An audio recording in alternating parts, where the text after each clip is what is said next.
Salut chère Vierge, j'espère que tu vas bien. On est parti pour un tirage sur ce mois d'août pour savoir ce qu'il a à t'apporter. On va aller voir vite fait. J'avais oublié de mélanger les cartes avant. Libération énergétique, mission de vie et le cœur. En te rappelant que c'est un tirage général et donc pas à tout le monde. Allez, on est parti. On nous parle de lignée karmique. Qu'est-ce que tu as à libérer sur ta lignée karmique? La maladie physique. Peut-être que tu as des problèmes de santé. Alors attention, j'y vais avec des pincettes. Je ne suis pas médecin, mais des fois, il y a des choses qui peuvent remonter. Là, je ne parle pas de maladies graves, hein. Je parle de choses qui peuvent se répercuter un petit peu sur la santé, hein. Tu parles sur des petits mots, hein. Et en fait, voilà, tu es en train de guérir. Peut-être que tu fais une crise de guérison émotionnelle parce que tu es en train de guérir tes émotions.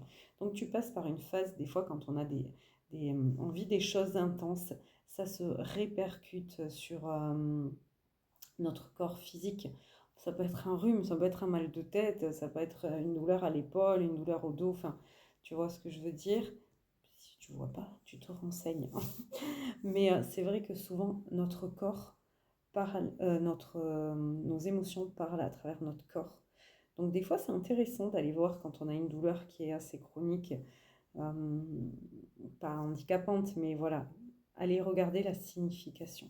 Et je pense que tu es en train de libérer beaucoup de choses qui peuvent se répercuter en final sur ton corps sur ce mois d'août.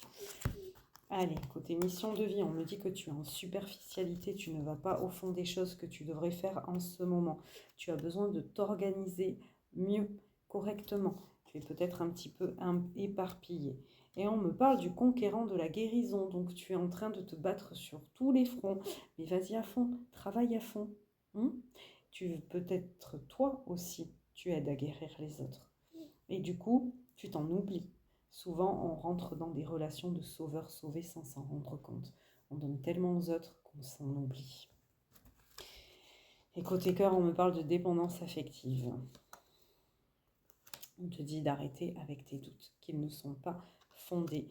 Et ça parlera qu'aux gens qui sont dans une relation avec une différence d'âge, plus ou moins, allez, au moins 5 ans, 4-5 ans de différence. Si tu as peur par rapport à cette différence d'âge, si tu as peur par rapport à d'autres choses, que ça ne fonctionne pas, si ça te parle, on te dit que non, n'aie pas peur. Vis cette relation, vis ce lien. Et j'ai envie de rajouter que même si ça se termine, c'est ok. Cette personne aura certainement eu quelque chose à t'apporter et toi quelque chose à lui apporter. Que ce soit en bien ou en mal. Parce que le mal, si on le transforme en positif, on en tire des leçons et on avance. Et c'est le but de notre incarnation ici sur Terre, d'avancer. Donc là, tu es en train de guérir plein de choses sur ce mois d'août.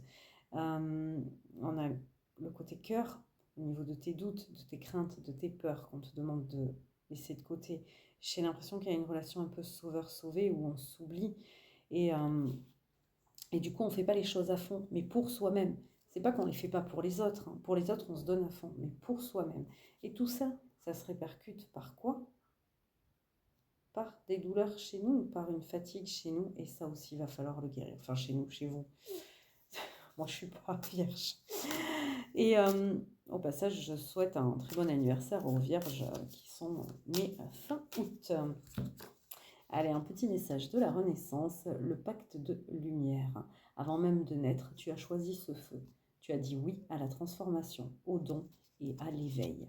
Ce pacte t'appelle aujourd'hui à te souvenir. Tu es venu pour illuminer. Et comment on illumine les autres? En brillant de nous-mêmes, en brillant par nous-mêmes. Donc apporte-toi d'abord cette lumière à toi-même et tu pourras après envoyer tout l'amour que tu veux aux autres. Je te souhaite un très bon mois d'août et je te dis à bientôt.